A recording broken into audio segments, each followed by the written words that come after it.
श्री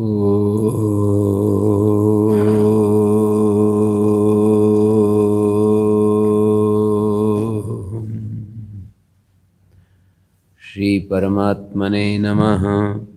ओम श्री गुरुभ्यो नमः। ओम मातृशक्तये नमः। ओम विद्वद्भ्यो नमः। ओम सर्वेभ्यो नमः। ओम असतो मा सद्गमय तमसो मा ज्योतिर्गमय मृत्योर्मामृतंगमय। ओम शांति शांति शांति। मैंने आप सबको प्रणाम किया। प्रणाम वो द्वार है जिससे शुभ का प्रवेश होता है, और अभिमान वो कपाट है आता हुआ शुभ बाहर ही रुक जाता है। तो हमें अपने जीवन में वो होना चाहिए, नमन, शुभ के प्रति अपने आप को समर्पित और नमन रखना चाहिए। जहाँ से भी हमको कुछ सीखने को मिले, सीखने के लिए तैयार रहना चाहिए। तो इस भूमिका के बाद मैं आता हूँ। मेरे को कहा गया कि सृष्टि विद्या के विषय में कुछ बोलिए। ये सृष्टि हमारे सामने फैली हुई है, दिखाई दे रही है। इस सृष्टि, यदि सृष्टि है तो कोई सृष्टा भी है। जैसे ये भवन है तो इस भवन का कोई निर्माता भी है। तो सृष्टि के सृष्टा के बारे में, वैसे तो सृष्टि में ज़्यादा जीवन के शोधन के लिए सृष्टि को जानने से ज़्यादा हमें सृष्टा को जानने से लाभ होता है। सृष्टि तो है जैसा भी है, ये पंचभूतों का समाहार, शब्द स्पर रूप रस गंध, हमारे शरीर, विभिन्न योनियाँ जो दिखाई देते हैं, शरीर और शरीरों के अंदर, मनुष्य शरीर के अंदर सूक्ष्म शरीर भी दिखाई देते हैं। तो ये सृष्टि का स्वरूप है। सांख्य शास्त्र में कहा, हमारे जो शरीर हैं, विशेषकर मानव शरीर, इन मानव शरीरों में दो चीज़ें विशेष रूप से, एक का नाम चैतन्य है और दूसरे का नाम आत्मा और अनात्मा भी कह सकते हैं। चैतन्य और चैतन्य के द्वारा प्रकाशित जो दृश्य जगत है, माने दृष्टा और दृश्य, इन दो का समाहार ये सृष्टि है। एक ज्ञान में सत्ता चैतन्य, और एक चैतन्य के अलावा जिसको हम जड़ कहते हैं, एक प्रकाशक है, दूसरी प्रकाशित चीज़ है। माने एक को हम कह सकते हैं एनलाइटनमेंट और दूसरी एनलाइटन। तो ये जो सृष्टि दिखाई दे रही है, इसको एनलाइटन कहते हैं। माने किसी दृष्टा के कारण से इसका अस्तित्व है। सारे शास्त्र, सारे महापुरुष ने एक ही अनुभव निकाला कि दृष्टा के बिना इस दृश्य का कोई अस्तित्व नहीं। दृश्य का मतलब सृष्टि का प्रकट रूप। सृष्टि का एक मूल रूप है सत्व रजस तमसाम साम्यावस्था प्रकृति, तीन गुणों का जो समाहार है, जिसको अव्यक्त भी कहते हैं, वो सृष्टि का मूल रूप है। उस मूल रूप से इस दृश्य रूप में आने के लिए किसी एक सृष्टा की आवश्यकता है। उस सृष्टा से ये सृष्टि विकसित हुई। महर्षि दयानंद सरस्वती, जिनका ये आर्य समाज मंदिर में हम बैठे हैं, उनका जो सबसे पहला नियम है, उन्होंने ये उस नियम में ये उद्घाटित किया, ये रहस्य बताया, समस्त ज्ञान और पदार्थ का मूल स्रोत परमात्मा है। जितना भी ज्ञान है, सत्य ज्ञान को यदि हम उन्हीं की भाषा में परिभाषित करें स्वामी दयानंद जी की परिभाषा में सत्य ज्ञान को परिभाषित करें तो वेद सब सत्य विद्याओं का पुस्तक है। वेद को उन्होंने सत्य ज्ञान का मूल बताया। तो सत्य ज्ञान और सत्य ज्ञान के द्वारा जिन पदार्थों को हम समझते हैं, जानते हैं, सत्य ज्ञान के द्वारा इस सृष्टि को समझते हैं, पदार्थों को समझते हैं, इसका मूल परमेश्वर है। माने ये आश्चर्य होता है और समझ में भी बहुत कम आता है कि परमात्मा से ये सृष्टि इमर्ज हुई है। यथोर्ण नाभि सिजते गृह्णते च यथा पृथिव्याम औषधया संभवंती। जैसे ये मकड़ी होती है, वो एक जाला बनती है, अपने भीतर से जाला निकालती है। यथोर्ण नाभि सिजते गृह्णते च यथा पृथिव्याम औषधया संभवंती। जैसे पृथ्वी से औषधियां इमर्ज होती हैं। यथा सता पुरुषस्य केश लोमानी। जैसे हम पुरुष के रूप में, मनुष्य शरीर के रूप में हैं, इसके शरीर में से केश और लोम, ये जो शरीर में जो रोम होते हैं और जो केश होते हैं, ये इमर्ज होते हैं। तथा अक्षरात् संभवती ही विश्वम। उस अक्षर से माने अविनाशी तत्व से ये सारा विश्व इमर्ज हुआ है, ऐसा स्थापना है हमारे मुंडक उपनिषद में। इसलिए एक को जान लेने से सब कुछ जानने की बात हमें मिलती है। मुंडक उपनिषद के आरंभ में शौनक ऋषि अंगिरा से पूछते हैं कि मैं उस तत्व को जानना चाहता हूं जिस एक के जान लेने से, यस्मिन् विज्ञाते सर्वमिदं विज्ञातम भवति। एक को जान लेने से सब कुछ जान लिया जाता है। ऐसी ही बात छांदोग्य उपनिषद में 6ठे अध्याय के आरंभ में श्वेत केतु और आरुणि के संवाद में भी देखने को मिलती है। उन्होंने अपने बेटे को गुरुकुल में भेजा और गुरुकुल से पढ़ने के बाद जब वापस आया तो श्वेत केतु से पूछते हैं उनके पिता कि श्वेत केतु, उस आदेश को जानते हो जिसके जान लेने पर सब कुछ जान लिया जाता है? तो उन्होंने कहा कि ऐसा कौन सा आदेश है कि एक को जान लेने से सब जान लिया जाए? गाय को जानने से घोड़ा कैसे जान लिया जाएगा, या गाय को जानने से ऊंट कैसे जान लिया जाएगा? तब उन्होंने कहा कि नहीं, मैं ऐसा नहीं कह रहा हूं, पर एक को जान लेने से, जैसे उदाहरण दिए, 3 उदाहरण दिए वहां पर, उसी संदर्भ में 3 उदाहरण दिए और ये कहा कि जैसे मिट्टी को जान लेने से मिट्टी के बने हुए जितने भी बर्तन होते हैं, पोट्स होते हैं, घड़ा भी जान लिया जाएगा, सिकोरा भी जान लिया जाएगा, तवा भी जान लिया जाएगा। हजारों हजारों प्रकार के बर्तन जो भी मिट्टी से बने, मिट्टी को जान लेने से वाचारम्भणम विकारो नामधेयम मृत्तिका इत्येव सत्यम। उसके अलग अलग नाम हम रख देते हैं। एक विशेष विशेष आकार में मिट्टी को प्रस्तुत करके कुम्हार एक विशेष विशेष आकार दे करके उसका एक एक नाम रख दिया जाता है। लेकिन वास्तव में मिट्टी के अलावा क्या है वो? या स्वर्णकार सुनार जो होता है, सोने के द्वारा हजारों हजारों प्रकार के आभूषण तैयार करता है। तो वो कहते हैं, आरुणि श्वेत केतु को समझाते हैं, सोने को जान लेने से सोने के बने हुए सारी चीजें जान ली जाती हैं। सोने से मान लीजिए हार बना दिया, सोने से कुंडल बना दिए, सोने से हाथ में पहने का कंगन बना दिया, ऐसे बहुत तरह के आभूषण जो माताएं पहनती हैं वो सब जो है सोने से बना दिए गए। सोने के अलावा और क्या है? वो केवल नाम और रूप का फर्क है।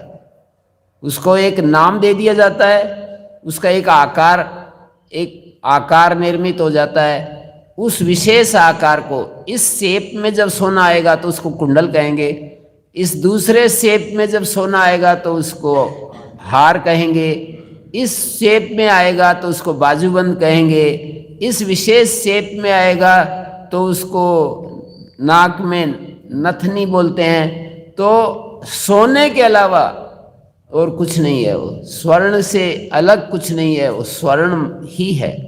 ऐसे तीसरा उदाहरण दिया, लोहे को जान लेने से लोहे से बनी सारी चीजें जान ली जाती हैं। यदि आपने ये बात समझ ली, आपका जीवन बिल्कुल धन्य हो जाएगा कि एक परमात्मा को जानने से सब कुछ जान लिया जाता है। अब आप पर विचार करते रहना इस बात पर, केवल सुनने से काम नहीं चलेगा, सुनने के बाद मनन करना पड़ता है, मनन के बाद उसका ध्यान करना पड़ता है, निधिध्यासन करना पड़ता है। तो आप इस बात को सोचें कि भाई शास्त्र में, शास्त्र कोई गलत बात तो कहते नहीं, असंभव बात भी नहीं कहते, अनृत भी नहीं कहते, मिथ्या भी नहीं कहते, असंभव बात भी नहीं कहते। न अशक्योपदेश विधि उपदिष्टेप्यनुपदेशा, सांख्य शास्त्र में कहा कि असंभव बातों का शास्त्र कभी भी उपदेश नहीं करते, कि जो होनी ही नहीं है और जो कभी संभव ही नहीं है ऐसी बातों की चर्चा नहीं करते हैं। तो जो एक के जानने से सब कुछ जान लिया जाता है, ये इस रूप में है, वहां और व्याख्यान करके समझाया। और क्या समझाया? बोले देखो ये हमारे शरीर है ना, ये शरीर एक प्रकार से अंकुर जैसे हैं, जैसे बीज का अंकुर फूटता है, ऐसे ही हमारे जो ये शरीर है अंकुर स्थानीय है। यदि इस शरीर रूपी अंकुर का मूल क्या है, क्योंकि अंकुर के नीचे मूल भी होता है, जड़ भी होती है ना, जिसके ऊपर अंकुर ऊपर प्रस्फुटित होता है। तो इस शरीर रूपी अंकुर का मूल यदि खोजा जाए तो मूल हमें ये ध्यान में आएगी बात कि शरीर रूपी अंकुर का मूल है अन्न। अन्न से ही हमारे शरीर पैदा होते हैं ना, शरीर रूपी अंकुर का मूल अन्न है। बोले अन्न भी अंकुर जैसा ही दिखाई देगा। फिर यदि हम अन्न पर पहुंचेंगे तो वो अन्न एक प्रकार के अंकुर के रूप में होगा, और उस अन्न रूपी अंकुर के मूल को खोजें कि भाई इस अन्न रूपी अंकुर का मूल क्या है, तो पता चलेगा अन्न रूपी अंकुर का मूल जो है वो जल है। अन्न जो है वो जल से पैदा होता है, जल ना बरसे तो सब कुछ खत्म हो जाता है, सूख जाता है सब कुछ। तो जल से ये अन्न पैदा होता है। फिर बोले ये जो जल है ये भी एक प्रकार से अंकुर स्थानीय है, इसका भी मूल खोजेंगे तो उसका मूल क्या है, तो पाएंगे कि जो तेज है, गर्मी है, गर्मी जब पड़ती है तो जल बादलों से जल बरसने लगता है। तो जल रूपी अंकुर का जो मूल है वो तेज है। फिर बोले तेज भी अंकुर स्थानीय है, ये सीरीज बना दी उन्होंने, तेज भी अंकुर स्थानीय है, उसका भी यदि मूल खोजे तो उसका मूल क्या है, तो बताएंगे कि अंकुर, ये जो तेज रूपी अंकुर है इसका मूल सत है। सदैव सौम्यदमग्र आसीत एकमेव अद्वितीयम। हे सौम्य, पिता अपने पुत्र को कह रहा है, हे सौम्य, सृष्टि इदम, ये जो कुछ भी दिखाई दे रहा है ये अव्यक्त रूप से सत रूप में था। सत माने परमात्मा स्वरूप ही था। ये जो कुछ भी दिखाई दे रहा है, ईशावास्यमिदम सर्वम यत् किंच जगत्याम जगत, दूसरे रूप में ईशोपनिषद का पहले वाक्य में जो कहा है, सदैव सौम्यदमग्र आसीत एकमेव द्वितीयम, ये एक ही सत रूप था, परमात्मा एक ही था। आत्मा वाइदमग्र आसीत तद ऐक्षत लोकानुसृजा इति। ऐतरेय उपनिषद में भी ये बात कही कि इदम, जो कुछ भी दिखाई दे रहा है इससे पहले आत्मा ही था। सारे शास्त्रों में एक ताना बुना हुआ है कि उस सत की तरफ इशारा कर रहे हैं जिससे ये सृष्टि मर्ज हुई है, जिससे ये सृष्टि इस तरह से हम देख रहे हैं। हम अपने इंद्रियों का प्रयोग करते हैं, अपने मन बुद्धि का प्रयोग करते हैं, उसी एक सत से ये सृष्टि इमर्ज होती है। जिस एक को जान लेने से सब जान लिया जाता है, ये इस तरह से इसको समझना होता है। ऐसे पिता ने अपने बेटे को समझाया, कहा कि मैं ये नहीं कह रहा हूं कि गाय को जानने से घोड़ा, एक पत्थर के टुकड़ों को जानने से काष्ठ की चीज जान ली जाती है, ऐसे नहीं कह रहा हूं। पर जिस एक से यह सारा अस्तित्व आया है, उस एक को जान लेने से, उस एक को कैसे जानते हैं? प्रमाण के द्वारा जानते हैं। कोई भी चीज जानने के लिए प्रमाण की आवश्यकता होती है। जैसे आप लोग बैठे हैं और मेरी बात सुन रहे हैं, इस बात को जानने के लिए किस प्रमाण से आप कहोगे कि हम जान रहे हैं जी, आप हमारे सामने बैठे हैं, या मैं कहूं कि आप मेरे सामने बैठे हैं? तो आंख जो प्रमाण है, चक्षु जो प्रमाण है ना, इसके द्वारा आप मेरी बातों को सुन रहे हैं। किस प्रमाण से इस बात को प्रमाणित करेंगे? कानों से प्रमाणित करेंगे। ऐसे ही एक ही सत से ये सारी सृष्टि, ऐसे ये बात भी प्रमाण से ही जानी जाती है। और प्रमाण जैसे शास्त्र, वेद आदि शास्त्र जिसको हम कहते हैं, उन शास्त्रों में ये बात कही है कि ये सृष्टि उत्पन्न होने से पहले सदरूप थी। जैसे जल जो होता है, जल में फेन उत्पन्न होता है, झाग आ जाते हैं, बुलबुले आते हैं, लहरें आती हैं, वो जल से अतिरिक्त नहीं होती। जल से उनको हम अतिरिक्त नहीं कह सकते हैं। तो ऐसी भाषा बोली गई है शास्त्र में कि ये सब, माने जो बुलबुले हैं, लहरें हैं, फेन है, झाग हैं, ये सब पहले जल रूप थे। ऐसे ही तो बनेगी भाषा कि अभी जो हमको फेन, बुदबुद आदि दिखाई दे रहे हैं, लहरें दिखाई दे रही हैं, वो पहले जल रूप थे। ऐसी भाषा यहाँ बोली गई है कि इदम सर्वम, ये जो कुछ भी है, पंच महाभूत और इंद्रियां, भूतेन्द्रियात्मकम जगत, ये जो जगत है, या तो इसमें भूत तत्व है या इंद्रिय तत्व है। भूतेन्द्रियात्मक जो जगत है, ये पहले क्या था? सत रूप था। उस सत से ये सृष्टि इमर्ज हुई। उपनिषदों में बार बार ये कही, तस्य वा एतस्य महतो भूतस्य निश्वसितम एतत्। ज्ञान के बारे में कहा कि उस महाभूत, महासत्ता, भूत बनी सत्ता, महासत्ता से ये निश्वास की तरह ऋग्वेद, यजुर्वेद, सामवेद, अथर्ववेद और उनमें कही हुई जो ज्ञान की बातें हैं, वो सारी ऐसे प्रकट हुई जैसे मनुष्य के अंदर से श्वास सहज रूप से बाहर निकलता है। ऐसे उस सत से ये सारा आया और ये सृष्टि भी आई।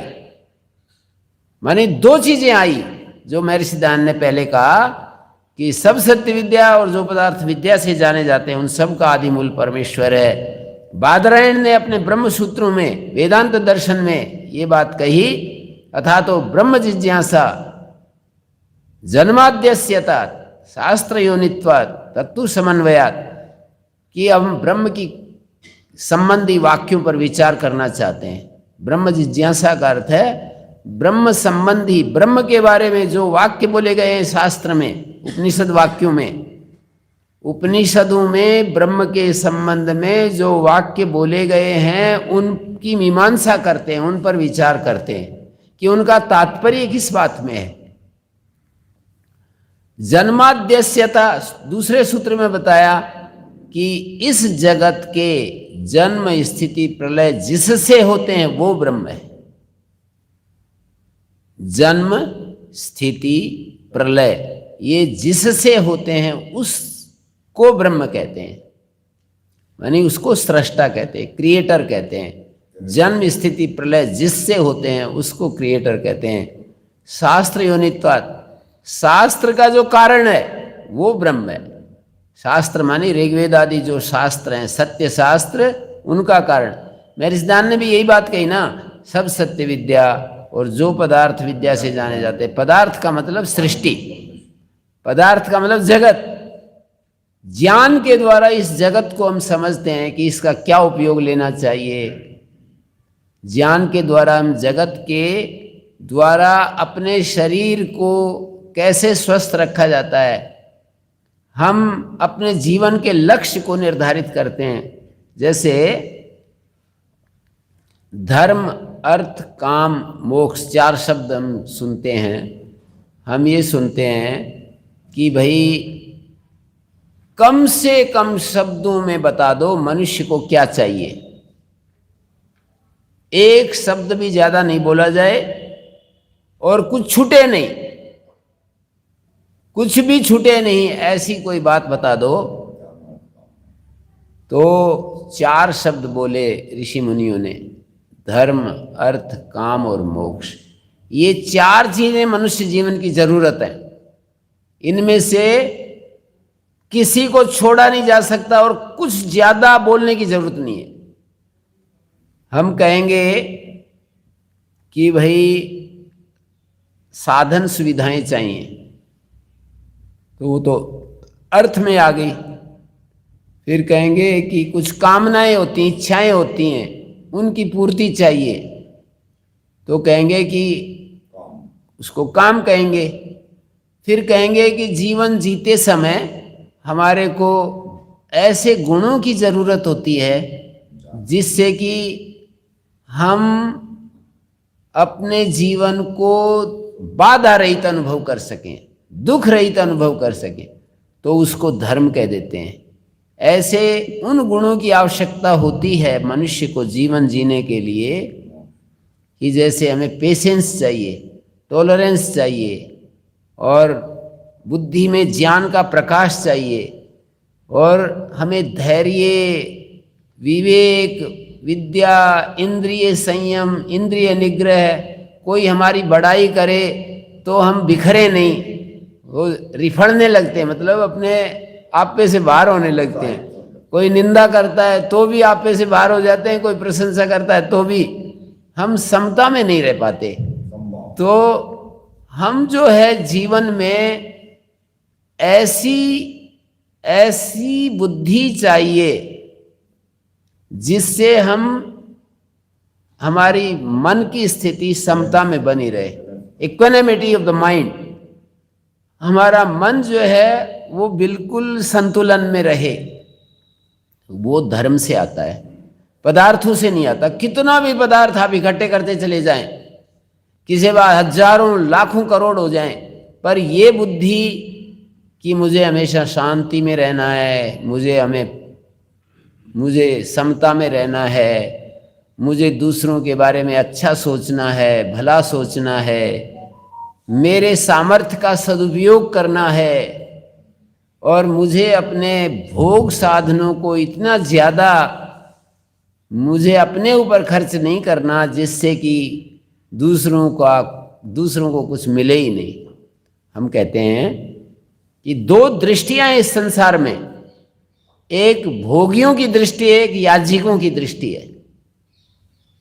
आप लोग यज्ञ करने वाले हैं, आप लोग साधना में जीवन जीने वाले हैं, यज्ञ और योग के द्वारा आप अपने जीवन को चलाते हैं, ये एक तरह के लोग हैं। और दूसरे भोगी लोग हैं। तो ऐसा कहा कि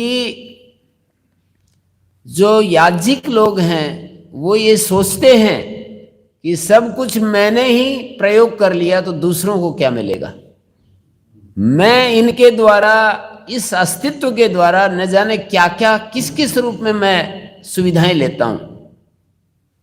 तो लेते समय तो मैं आराम से ले लेता हूं, सूरज के प्रकाश को ले लेता हूं, चंद्रमा की रोशनी ले लेता हूं,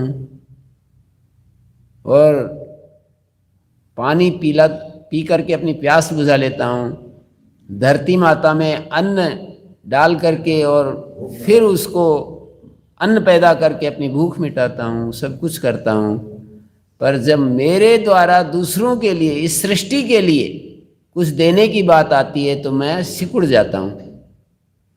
लेते समय तो हम लेते चले जाते हैं, पर हमें भी इस सृष्टि के लिए जो हमने दोहन किया है उसको वापस देना चाहिए। जैसे भूमि से हम अनाज लेते जाएं और उसमें वो ना डालें, खाद न डालें, तो शोषण हो जाता है। दोहन नहीं, शोषण हो जाता है। दो शब्द आपने सुने, दोहन और शोषण। तो जैसे पशु के खून पीने का नाम शोषण है, और पशु को खिला पिलाकर उसकी इच्छा से कुछ दूध ले लेना, ये दोहन है। उसके बच्चे को भी देना और उसको खिलाना पिलाना, तंदुरुस्त रखना। कई बार आजकल मैं देखता हूँ कि वो गाय पालते हैं और गाय को पाल करके उसके जो बच्चे होते हैं ना, दो तरह के बच्चे होते हैं, मेल फीमेल। तो आजकल जो मेल बच्चे हैं उनके लिए कोई उनका भविष्य नहीं रहता। तो मनुष्य अपने स्वार्थ में उनका खून समझो दूध के माध्यम से पीने लगता है। उनका हिस्सा उनको ना देकर वो ज्यादा निकाल लेते हैं और वो बिल्कुल सूखते चले जाते हैं। उनके शरीर की स्थिति आप कहीं गौशाला में जाकर देखो तो जो बच्चे होते हैं, मेल बच्चे जो होते हैं, वो बिल्कुल दुबले पतले, उनकी हड्डियां दिखाई देती हैं। तो हम एक अर्थ में उनका खून हम दूध के रूप में पिया करते हैं। तो ये धर्म बुद्धि न होने के कारण ये सब होता है। शोषण जितना भी है इस सृष्टि में, वो धर्म बुद्धि के अभाव में होता है। हम लोभ करते हैं तो धर्म बुद्धि अलग हो जाती है। लोभ में धर्म बुद्धि, स्वार्थ में धर्म बुद्धि दूर हो जाती है। अहंकार में धर्म बुद्धि नहीं रहती है। ईर्ष्या करते हैं तो धर्म बुद्धि नहीं रहती है। तो जीवन में धर्म की भी आवश्यकता है। बिना धर्म के हमारा जीवन नीरस हो जाता है, सूख जाता है, और हम इस जीवन का आनंद नहीं ले सकते हैं। तो जब सृष्टि पर विचार करते हैं तो इस सृष्टि में ये सारे तत्व भी हमें देखने पड़ते हैं। केवल इससे काम नहीं चलेगा, कैसे किन परमाणुओं से कैसे क्या ये सृष्टि आ गई तो बन गई, इसको कौन बताएगा कैसे बन गई। नासदीय सूक्त में एक मंत्र में ये बात कही गई है, अरे पता नहीं, मतलब उसकी अज्ञेयता को बताने के लिए ऐसा वाक्य बोल दिया। वो कहते हैं योस्य अध्यक्षा परमे व्योमन सोअंग वेद यदि वा न वेद। जो परम व्योम में, परम आकाश के समान व्यापक जो परमात्मा है, ये सृष्टि तो इतनी कॉम्प्लिकेटेड है, पता नहीं वो भी जानता है या नहीं जानता। इसका मतलब वो नहीं जानता ये नहीं कह रहे हैं, इसकी अज्ञेयता को पुष्ट करने के लिए, अज्ञेयता पर बल देने के लिए कह दिया, पता नहीं उसको भी पता है या नहीं। मतलब इस सृष्टि के अज्ञेय पक्ष को पुष्ट करने के लिए ऐसी भाषा बोल दी। परमात्मा को तो सब पता ही है, उसमें तो कोई शक की बात ही नहीं है कि ये कैसे ये सृष्टि बनी है, उनको तो पता ही है। लेकिन हमारे लिए अज्ञेय बताने के लिए ऐसी भाषा का प्रयोग किया। तो इस सृष्टि को हम कोशिश करें तो भी बहुत थोड़ा ही जान पाएंगे। मूल बात यह है कि सृष्टा को समझ लें और सृष्टा के उद्देश्य को समझ लें। सृष्टा का उद्देश्य क्या है इस सृष्टि में, और सृष्टा का स्वरूप क्या है, और सृष्टा से हम कैसे लाभान्वित हो सकते हैं, ये बात समझ लें तो हमारा जीवन जो है धन्य हो जाएगा। जैसे हम जीव के रूप में, जीव क्या होता है, जीव में जब उसको अज्ञान होता है तब उसको भोग ही भोग दिखता है। जब अज्ञान की स्थिति होती है तो जीव को क्या चीजें दिखाई देती हैं? जीव को दिखाई देता है कि मेरे को ये मिल जाए, वो मिल जाए, मेरी ये इच्छा पूर्ति हो जाए, मेरा सारी कामनाएं पूर्ण हो जाएं, मैं सबके ऊपर नेतृत्व करूं, पावर मेरे हाथ में हो, और मेरे कोई ऐसे संतान मिल जाए, मेरे को ऐसे तेजस्वी लोग मेरा आदर करें, मान करें, ये सब हमारे अज्ञान की स्थिति में उसको कहते हैं भोग। भोग का मतलब सुख के लिए तड़फते रहना और सुख के लिए दूसरों से अपनी सहायता लेकर, दूसरों से अपनी इच्छाओं को पूर्ण करने के लिए सारी सृष्टि को अपने स्वार्थ के लिए समझना, सारे अस्तित्व को अपने लिए समझना, इसका नाम है भोग। तो जब हम सारी सृष्टि का प्रयोग अपने लिए करने लगते हैं तो हम ये नहीं देखते कि भाई किसी का हक हमारे पास आ रहा है, ऐसा नहीं देखेंगे। फिर हम गुड मीन्स और बैड मीन्स एन के इन प्रकार जैसे तैसे हम वो कर देंगे, इग्नोर कर देंगे सब चीज़ों को, और अपना स्वार्थ ही प्रमुख हो जाएगा। जब थोड़ा समझ बढ़ने लगती है तो हम जीवों के अंदर ये जिज्ञासा जागृत होती है कि मैं जो इस प्रक्रिया में जो मैं सुख लेना चाह रहा था, ये तो सुख मिल नहीं रहा, बीच में खूब सारा दुख भी आता रहता है। कहीं मेरी पराजय होती है, कहीं मैं जो चाहता हूँ वो मैं सक्सेस नहीं हो पाता हूँ, कहीं पर मैं जो कुछ भी काम करता हूँ उसमें उल्टा ही परिणाम आ जाता है। जब ये विचार करता है तो वो खोज शुरू करता है कि भाई मैं कौन हूँ, इस शरीर के अलावा मेरा क्या स्वरूप है, और मैं कैसे अपने आप को जानूं, मेरा शुद्धतम रूप क्या है, उसको मैं कैसे खोजूं। और भी आगे बढ़ता है तो उसके अंदर जिस दाता ने हमको ये जीवन दिया है उसका प्रेमी हो जाता है। तो भोग से शुरुआत है सबकी, हमारे जीवन की शुरुआत तो भोग से ही होती है। भोग का मतलब सुख भोग, और सुख भोग के बदले दुख भी आवश्यक रूप से आ ही जाता है। ऐसा अस्तित्व में कोई नियम नहीं है, सृष्टि में ऐसा कोई नियम नहीं है कि आदमी भोग तो भोगता रहे और दुख ना आए, भोग भोगता रहे रोग ना आए। ये हमारे वृद्ध शरीरों का एक ही तो परिणाम है कि हमने जीवन को सुखों के लिए, इसकी जो शरीर में ऊर्जा होती है उसको सुख लेने में प्रयोग करते रहे। उसके परिणाम में बुढ़ापे में हमारे सारे शरीर, जोड़ और सारा बेकार हो जाता है। तो ऐसा कोई व्यवस्था नहीं है कि हम सुख भोगें और दुख ना आए। सुख भोगेंगे तो बदले में दुख भी लेना पड़ेगा। इसलिए कुल मिलाकर के भोग की परिभाषा ये की जाती है, सुख दुख का भोग करना, ये है भोग। दुख का भोग कोई नहीं करना चाहता, लेकिन बेबस होकर के करना पड़ता है। सुख भोग से शुरुआत करके दुख भोग भी बदले में आ ही जाता है। जैसे आपने कहा होगा ना, सुना होगा कि भाई एक के साथ 3 चीजें फ्री, तो सुख भोग के साथ दुख जो है फ्री में मिलता है। तो ये हमारे जीवन की सच्चाई है, इसको हमें समझना पड़ता है। उसके बाद खोज हमारे जीवन की सच्चाई है, जिज्ञासु होकर के हम खोज करते हैं और उस दाता को स्वीकार करके, जिसका शास्त्र गान करते हैं, जिसका महापुरुषों ने वर्णन किया है, उस दाता को स्वीकार करके उससे प्रेम करना, ये भी हम जीवों का एक कर्तव्य होता है।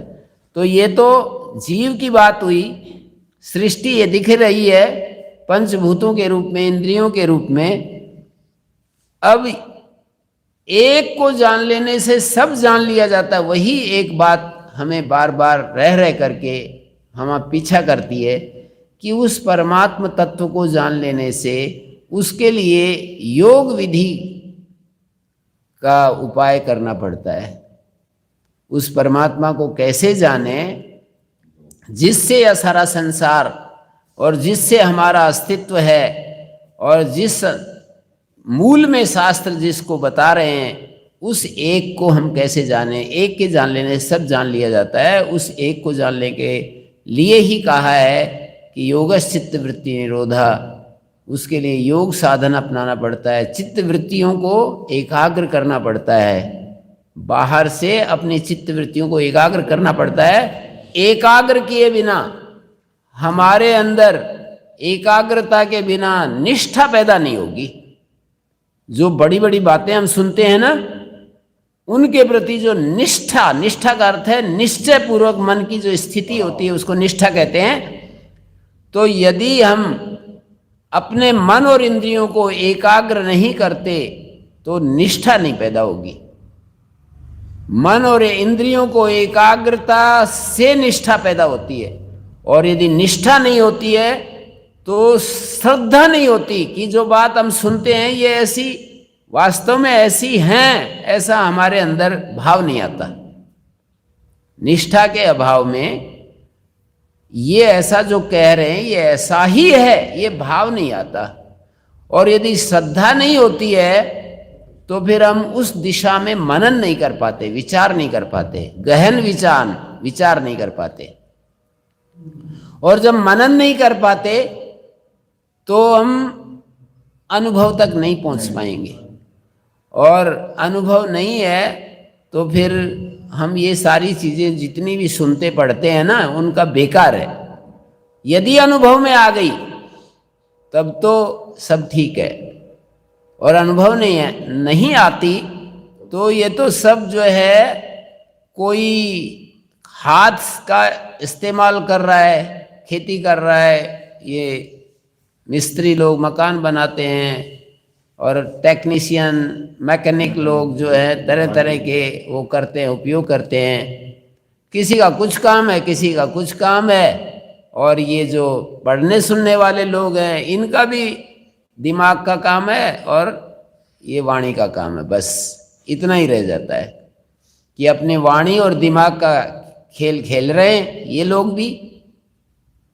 हम लोग यदि अनुभव तक नहीं पहुंचते तो हम भी वैसे ही हैं जो अभी इधर उधर इस पूरे सरस्वती विहार में जो आप कुछ लोग इन्हें गिने यहाँ पर बैठे हैं, बाकी सब अपने अपने ढंग से मस्त हैं। तो अपने को अच्छा समझने की ज़रूरत नहीं है, वो हम में और उनमें कोई अंतर नहीं है। यदि हमारे को अनुभव नहीं हो रहा है तो, सत्य का अनुभव नहीं हो रहा है तो कोई फर्क नहीं पड़ता। ये जो मनुष्य है ना उसका अहंकार जो वो कर रहा होता है उसमें वो अपने आप को विशेष समझने लगता है, और उस अहंकार के आगे वो किसी के अस्तित्व को स्वीकार नहीं करना चाहता, और जो अब स्वयं कर रहा है उसको महत्व देता है। दूसरे जो कर रहे हैं उसको उसकी नज़र में कुछ भी उसका लाभ नहीं होता है। जैसे किसी ने सूरज के पास जाकर पूछा कि आप कितने प्रकाशित हैं,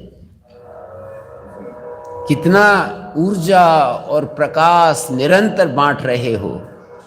सूरज ने उलटकर कहा, मनुष्य पूछ रहा है ना, ये सूरज ने उलटकर कहा कि तुम मुझसे भी ज्यादा प्रकाशमान हो। फिर चंद्रमा से पूछा उस व्यक्ति ने कि आप कितने खूबसूरत हो, कितने सुहावने हो, कितने सौंदर्य से शीतलता से भरे हुए हो। तो चंद्रमा ने भी यही उत्तर दिया कि तुम मुझसे भी ज़्यादा शीतल हो। समुद्र के पास जाकर कहा कि समुद्र तुम कितने गहरे हो, तो समुद्र ने भी यही बात कही, मनुष्य तुम मुझसे भी गहरे हो। पृथ्वी से कहा कि तुम कितनी विस्तीर्ण हो, फैली हुई हो, उसने कहा कि तुम मुझसे भी ज़्यादा विस्तीर्ण हो। वायु से पूछा कि निरंतर तुम गतिशील हो, अरे मनुष्य तुम मुझसे भी ज़्यादा गतिशील हो। जल से पूछा कि तुम कितना लोगों की प्यास बुझाते हो, जल ने कहा कि तुम मुझसे भी ज़्यादा प्यास बुझाने वाले हो।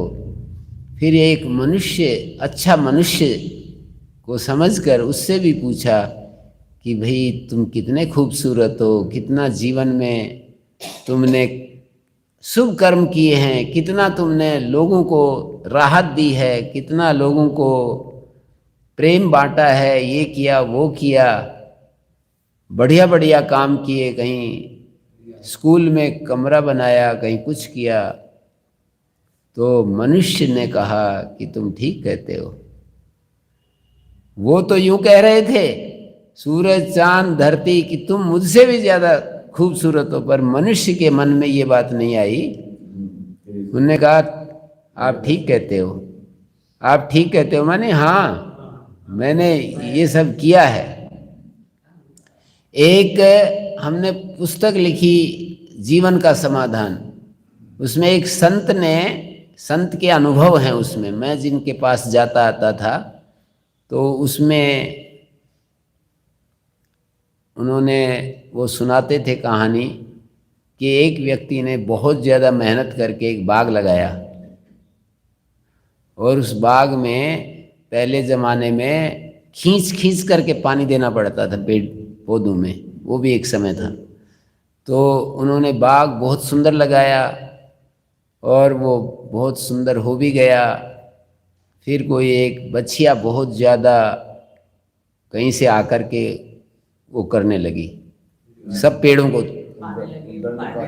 उदंडता करने लगी, सब पेड़ों को तोड़ने लगी। तो उस व्यक्ति को गुस्सा आया और उसने एक जोर से उसके लकड़ी मारी और वो मर गई। तो बोले देवताओं ने ये विचार किया कि भाई ये कौन है जिसने इस बछिया को मार दिया, इसकी खोज करनी चाहिए।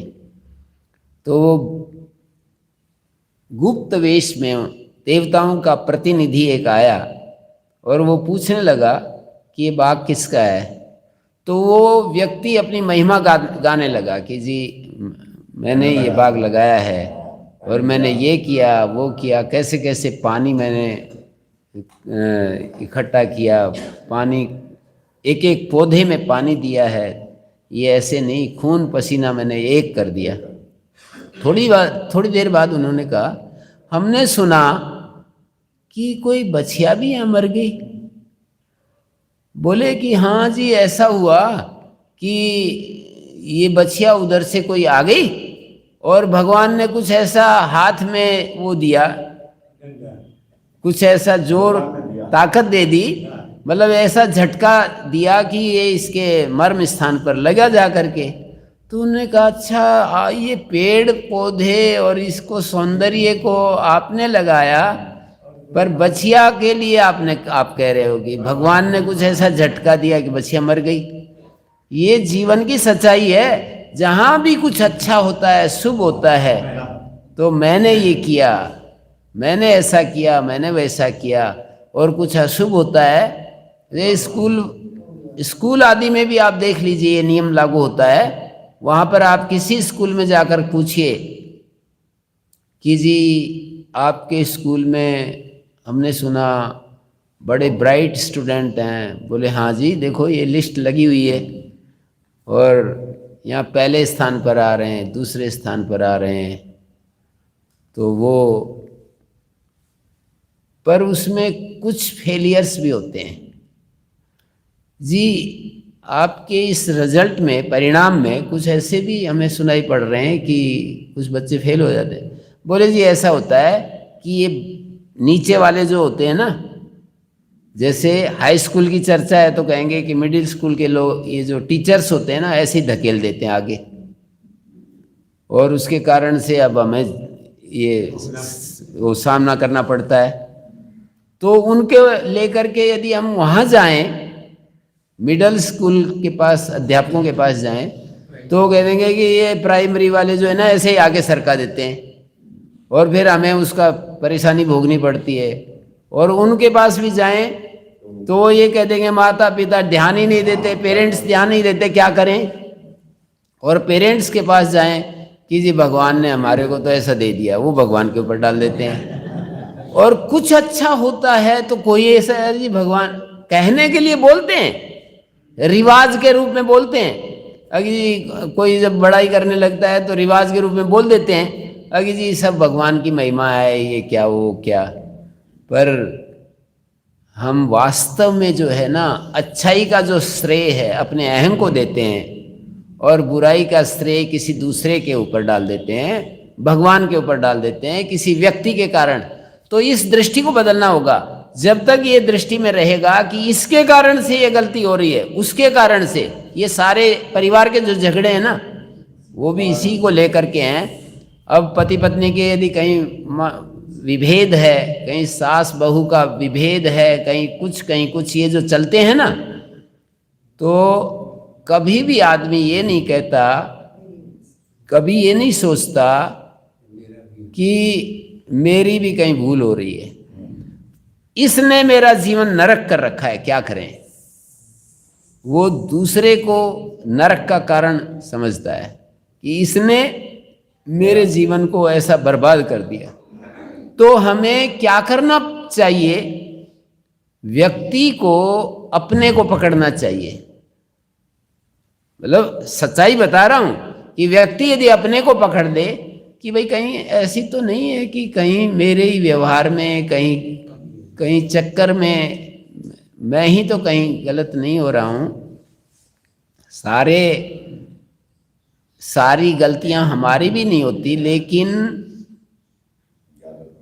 हम जो है अपने को पकड़ते नहीं। यही मैं कहना चाह रहा हूं। मैं ये नहीं कह रहा हूं कि सारा दोष जो है हमारा ही होता है, लेकिन ठीक करने की दिशा में यदि कोई कदम बढ़ाना चाहता है तो उसका एक ही उपाय है कि हम अपने को पकड़ें।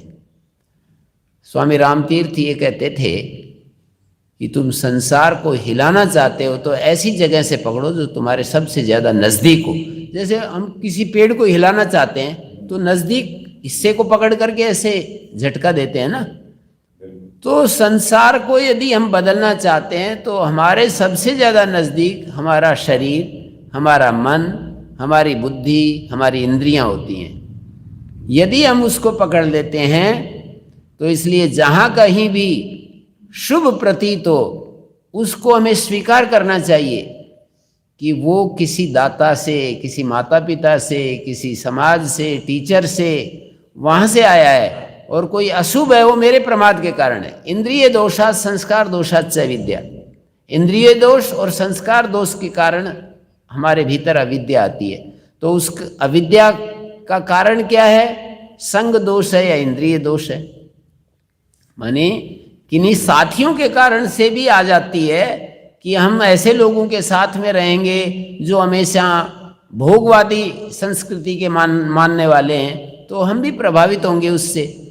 यदि हम ऐसे लोगों के साथ उठते बैठते हैं जो हमेशा, अब जिन सज्जन के मैं जो मेरे को लेकर के आए ना आज, तो ये जो है केवल कृष्ण जी, ये मेरे को अभी जो लेकर के आए, तो ये अचानक वहाँ पर गए गुरुकुल में एक दिन और वहाँ देखते रहे हम सब क्या कर रहे हैं।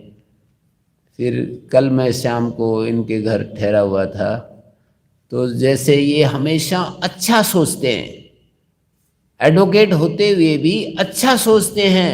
और मैंने कहा कि ये कहते हैं कि वकील का काम तो ऐसा है कि बिना झूठ बोले काम नहीं चलता।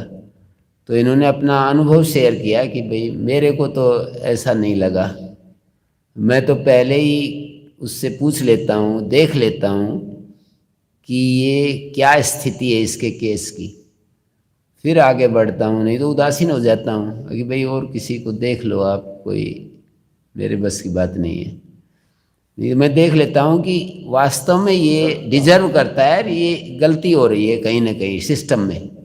तो ऐसे यदि ऐसे हम चलते हैं तो मैंने देखा कि हमेशा उत्साह से और बड़े सबके प्रति पॉजिटिव भाव, और कोई यदि कोई देखते भी हैं कहीं पर कि ये गलती हो रही है, ये गड़बड़ हो रही है, तो उसके लिए जो ये कर सकते हैं उसके लिए पूरी अपनी शक्ति लगाते हैं। ऐसे मैं उदाहरण दे रहा हूं आप लोगों को कि मैंने ऐसे लोगों को देखा है जो संसार में उनकी दृष्टि स्वस्थ हो गई तो उनका जीवन बिल्कुल स्वस्थ हो जाता है। स्वस्थ का मतलब शरीर से ही नहीं, मन से स्वस्थ जिनका है उनका सारा सिस्टम ठीक हो जाता है। हमेशा सबके लिए भला सोचो, अच्छा सोचो। आयुर्वेद के एक ग्रंथ में कहा है समग्रम दुखम आयत्तम अविज्ञाने द्वयाश्रयम। सारा जो दुख है वो दो चीजों के कारण से हमें आता है, शरीर और मन को न समझने के कारण। समग्रम दुखम आयत्तम अविज्ञाने द्वयाश्रयम। इन दो को न समझने के कारण दुख आता है। सुखम समग्रम विज्ञाने विमले च प्रतिष्ठितम। शरीर और मन को जिसने ठीक समझ लिया उसके दुख का अंत हो जाता है, क्योंकि उसके जीवन में सहजता आ जाती है, संयम आ जाता है, विवेक आ जाता है। मतलब ये दृष्टि तो है। एक तो कोई कहे कि जी आप बहुत महान हैं, तो कहे कि आपकी उदारता है। जी सचमुच यदि ऐसा स्वीकार करे कि ये आपकी उदारता है, मेरा क्या महान। दूसरा व्यक्ति इच्छा करता रहे कि ये मेरे को क्यों महत्व नहीं दे रहे हैं,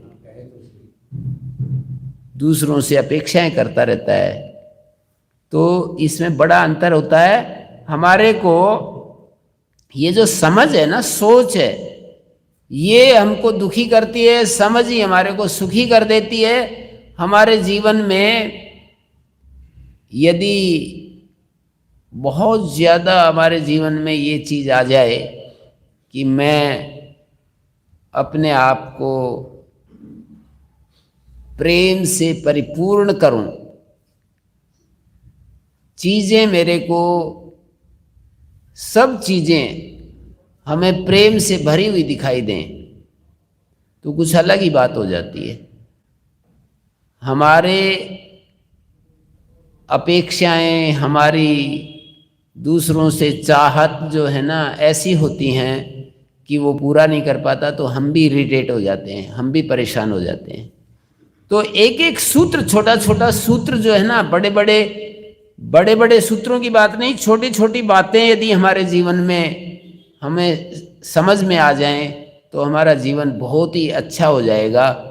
तो मैं बात यहाँ से शुरू की थी कि सृष्टि के साथ में सृष्टा जुड़ा हुआ है। सृष्टा सच्चिदानंद स्वरूप है और वो हमारे भीतर है, हमारी आत्मा में उपस्थित है। उस सच्चिदानंद को हम अनुभव करें, शांत हो जाएं और हम केवल विचार रहित स्थिति में उसको फील कर सकते हैं, अनुभव कर सकते हैं। विचार रहित स्थिति में उस सृष्टा को, उस सच्चिदानंद को हम अनुभव कर सकते हैं। कुछ देर हम बैठें, जैसे ये आप लोग कर्मकांड करते हो, उसका अपना एक अलग अर्थ है। उससे सत्संग के रूप में आप ये कर पाते हो, अपने विचार को आगे बढ़ाते हो, वो एक अलग दिशा है। पर मैं ये कहना चाह रहा हूँ कि आप एक अलग सृष्टा के अनुभव की, एक जो ऋषि मुनियों ने जो एक पद्धति बताई है, उस पर काम करना शुरू करें।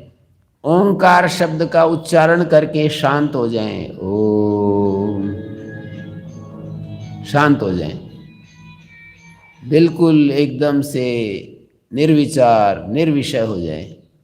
फिर आपको 4 सेकंड 5 सेकंड शांत रहें।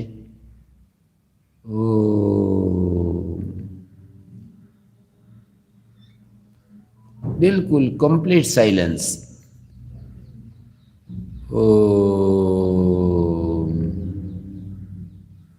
ओम बोलने के बाद दूसरे ओम 4-5 सेकंड शांत रहें एकदम। जब वो दूसरी बार ओम शब्द का उच्चारण करें तो बीच में एकदम साइलेंस, कोई विचार नहीं, कोई इच्छा नहीं, कोई भावना नहीं, कोई कल्पना नहीं, कुछ नहीं, केवल शांति। ओम,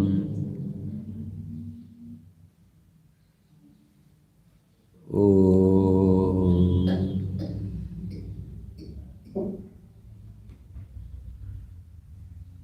ओम।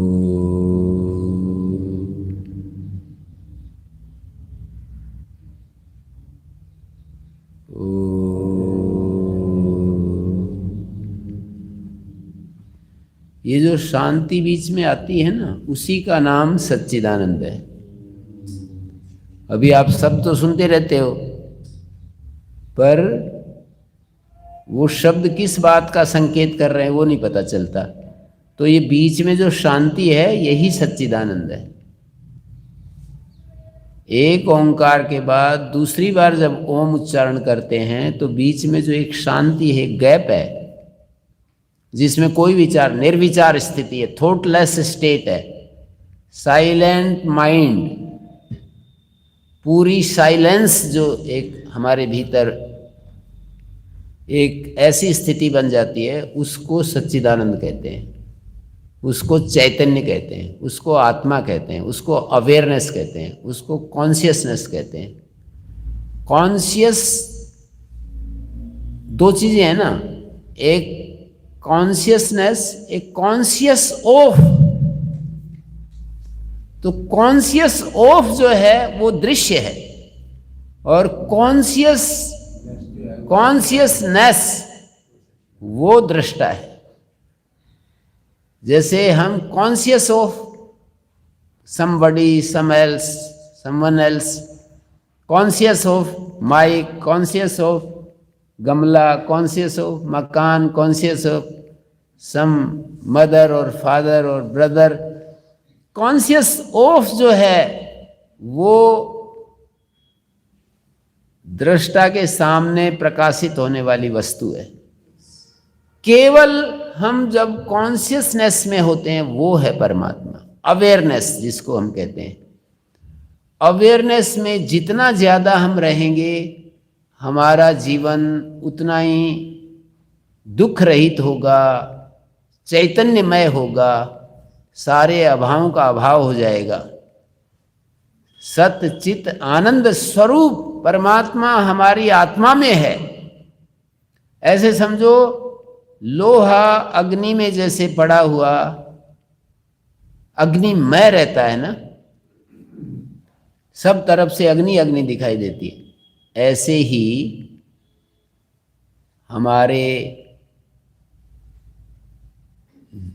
हमारे भीतर परमात्मा ऐसे ही है जैसे अग्नि चारों तरफ लोहे को घेर करके रहती है। अग्नि क्यों नहीं हमारे को जलाती, लोहे को क्यों नहीं जलाती?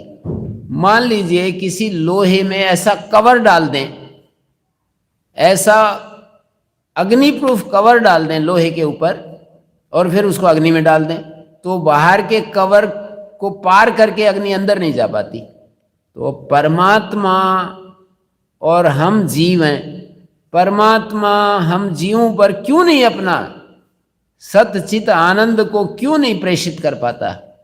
सर्वशक्तिमान होते हुए भी, सर्व समर्थ होते हुए भी परमात्मा हमको क्यों नहीं अपने जैसे बना पाता? भाई कोई पिता अपने बच्चे को, कोई आचार्य अपने शिष्य को नहीं बना सकता, क्योंकि वो सर्वसमर्थ नहीं, सब कुछ नहीं। कोई गुरु अपने शिष्य को नहीं बना पाता, कोई माता पिता अपने बेटे बेटी को नहीं बना पाता, लेकिन परमात्मा तो सर्वसमर्थ है, सर्वशक्तिमान है। फिर वो परमात्मा हम जीवों को क्यों नहीं उद्धार कर पाता? कभी आपने सोचा इस प्रश्न पर? उस सृष्टा के विषय में कभी देखा कि भाई परमात्मा को सर्वव्यापक कहते हैं, सर्वत्र कहते हैं, सर्वशक्तिमान कहते हैं, सर्वसमर्थ कहते हैं। तो ये जितने भी लोग हैं, ये लोग क्या क्या अनर्थ करते हैं, मतलब क्या क्या अत्याचार करते हैं, हत्या करते हैं, किसी को निरपराध व्यक्ति को मार डालते हैं, ये परमात्मा क्यों नहीं उनकी आत्मा में प्रकाश दे पाता? तो एक सत्य है, एक सत्य है, वो समझने की बात है। परमात्मा की उपस्थिति मात्र से प्रकाश नहीं होता, परमात्मा की भूख जिसको होती है उसको परमात्मा अपने सच्चिदानंद स्वरूप से प्रकाशित करता है। परमात्मा के होने से केवल इतना ही है, कोई वस्तु का अस्तित्व बन जाए। परमात्मा के होने से कोई वस्तु का अस्तित्व मात्र हो जाए, इतना ही होता है। उसका जो चैतन्य और उसका जो आनंद रूप है वो तभी आएगा जब हमारी तरफ से भी उसकी प्यास होगी। दो शक्तियां जब मिलती हैं तो महान कठिन दुरूह कार्य सिद्ध हो जाता है। हमारी तरफ से सतत अभिप्सा और उसकी तरफ से कृपा, दो शक्तियां जब मिलती हैं तो हमारी तरफ से अभिप्सा की शुरुआत हमें करनी पड़ेगी, बस इतना हम कर सकते हैं, उसकी कृपा तो बरसने लगती है। तो जैसे सूर्य का प्रकाश आ रहा है, लेकिन हम बीच में अपने दरवाजे बंद करके रखें तो इतना सा भी प्रकाश हमें नहीं मिलेगा। पानी बरस रहा है पर अपने पात्र को हमने औंधा करके रख दिया, एक बूंद भी नहीं जाएगी। तो हमारे अंदर रिसेप्टिविटी चाहिए, हमारे अंदर वो सहज स्वीकार्यता चाहिए, परमात्मा है और परमात्मा सच्चिदानंद स्वरूप है। निरंतर जीव में और परमात्मा में सत और चित्त का अंतर नहीं है, आनंद का अंतर है। तो आनंद अपने आप नहीं आता है, आनंद के लिए इच्छा करनी पड़ती है, चैतन्य के लिए भी इच्छा करनी पड़ती है। हम भूल जाते हैं, हम अपने चैतन्य स्वरूप को भूल जाते हैं। परमात्मा का जो सत्स्वरूप है वो तो सारे अस्तित्व में आ गया। सब चीजों के लिए हम है कहते हैं, है, is, this is, that is करके जो प्रयोग होता है वो परमात्मा का ही अस्तित्व आया हुआ है। पर मैं हूं, ये जो हम कहते हैं ना, ये जितना हमारा परमात्मा की तरफ ध्यान होगा, हमारी चेतना और ज्यादा वो हो जाएगी, स्पष्ट हो जाएगी। और जितना हम परमात्मा की तरफ अभिमुख रहेंगे, आनंद भी हमारे जीवन में आता रहेगा। तो उस आनंद का थोड़ा थोड़ा उसका अनुभव हमें होता है। शास्त्र में कहा है कि हम सत्या कामा नृता विधाना, शास्त्र ये कहता है सारी सत्य कामनाएं हमारे अंदर हैं, लेकिन अनृत से आच्छादित हैं। और अनृत क्या है? बाह्य विषयों की जो तृष्णा है उसका नाम अनृत है। रोज हम परमात्मा से हमारा मिलन होता है, लेकिन हम फिर भी एकदम कंगाल रहते हैं। रोज हमारा परमात्मा से मिलन होता है। कब होता है बता सकते हैं? रोज हमारा परमात्मा से मिलन होता है, रोज होता है।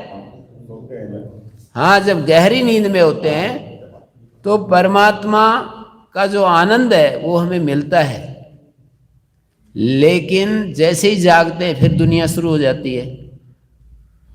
हम उस परमात्मा को रोज जानते हुए भी उसको ध्यान नहीं करते कि भाई ऐसी स्थिति है, आनंद की स्थिति है जिसमें सहजता है, जिसमें कोई परेशानी नहीं है, कष्ट नहीं है। अनृतेन ही प्रत्युढ़ा, ये उत्तर दिया कि ये जो बाह्य विषयों की तृष्णाएं हमको खींच करके ले जाती हैं। तो इसलिए जो ये चाहते हैं कि मैं परमात्मा का अनुभव करूं, उसको बाह्य विषयों की तृष्णाओं पर काम करना पड़ेगा।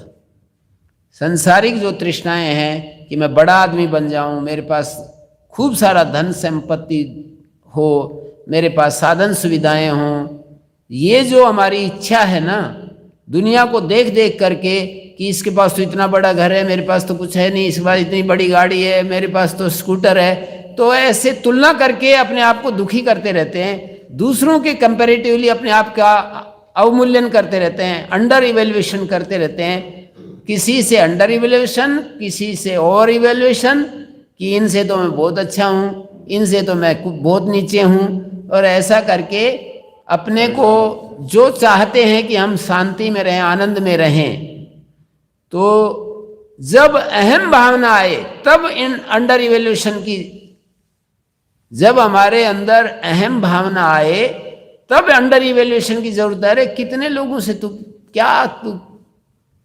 कितने लोगों से तू अच्छा है, मतलब हीन भावना आए तो दूसरों से अपने आप को अच्छा मान ले, और जब अहम भावना आए तो कितने लोगों से अपने आप को नीचे मान लें। ऐसे अपने आप को हम विचार के द्वारा संतुलित रख सकते हैं।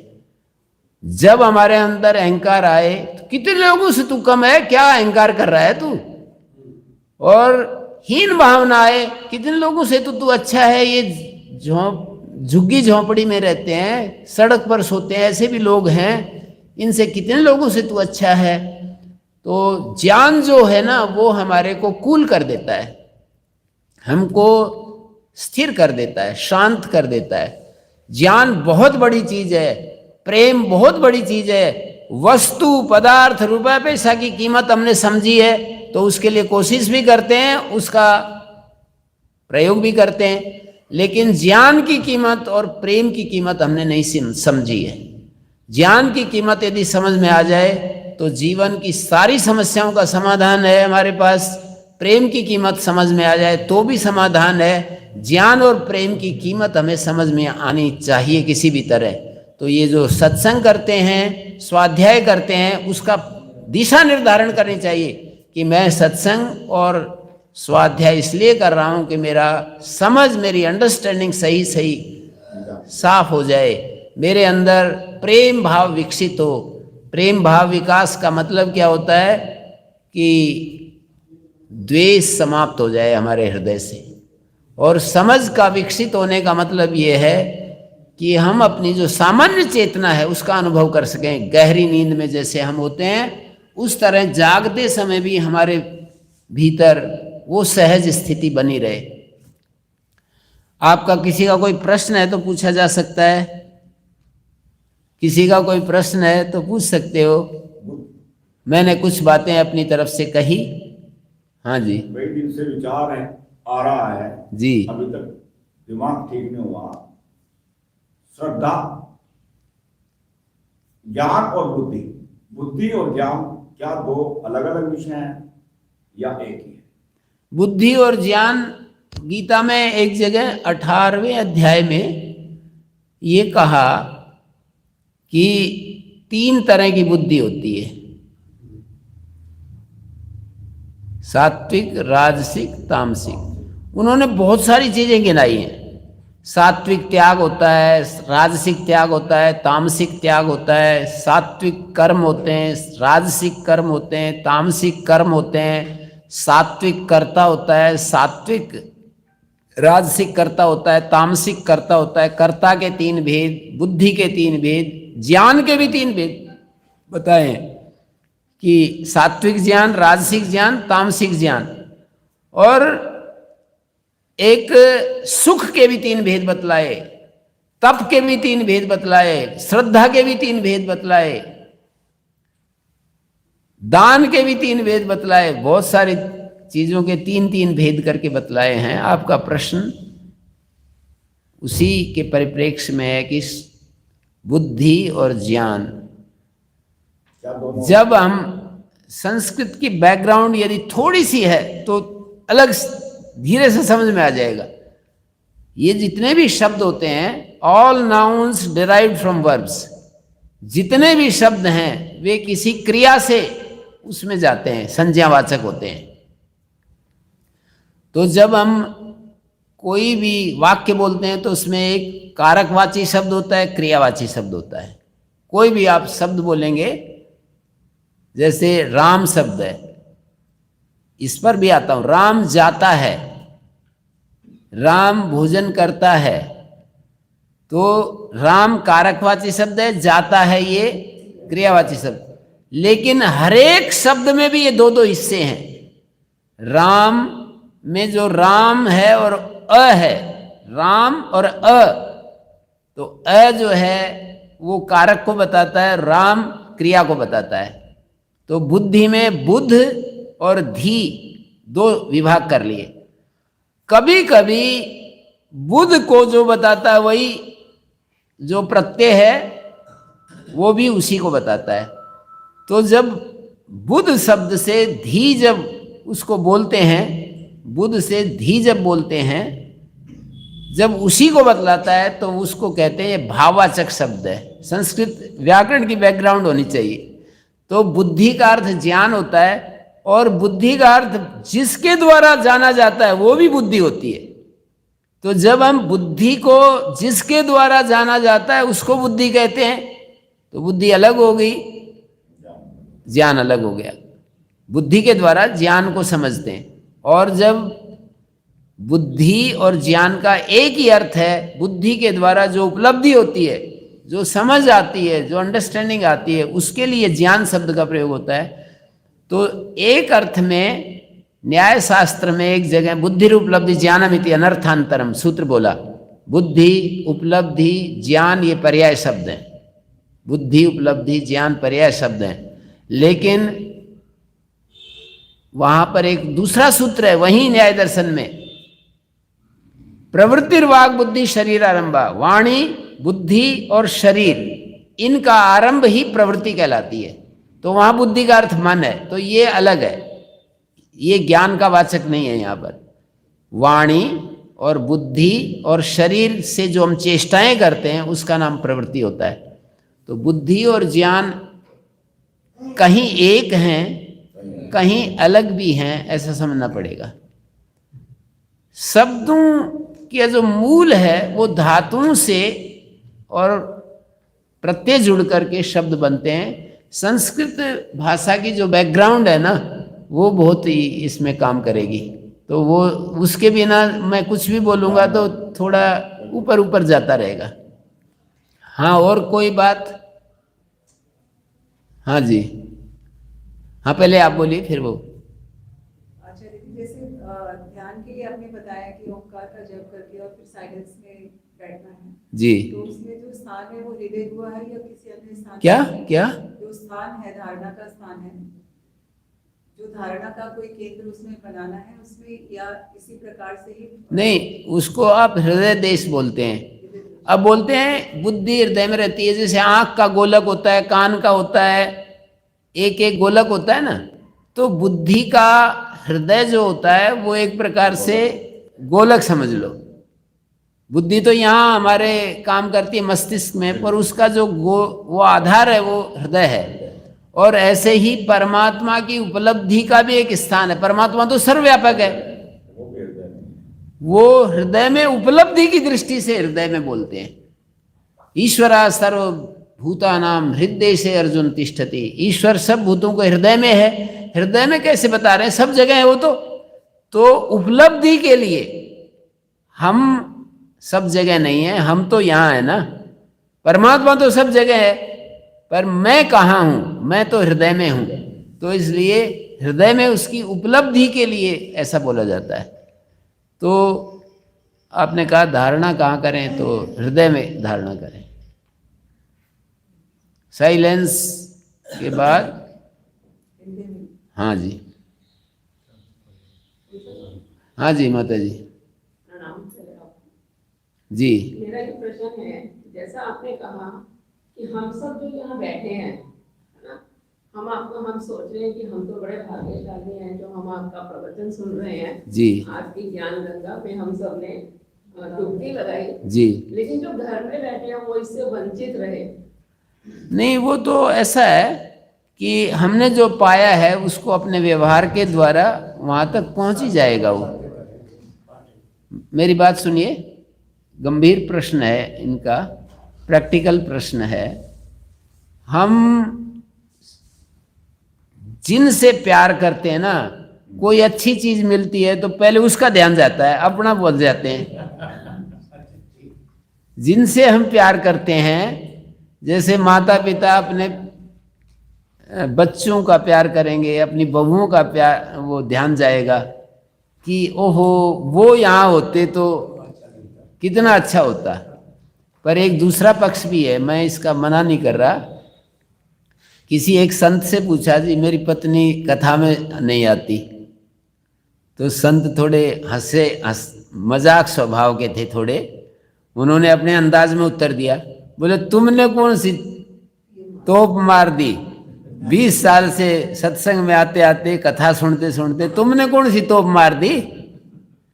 तो एक दूसरा पक्ष भी है कि हम सत्संग में जाते जाते हमारा कितना परिवर्तन हुआ है।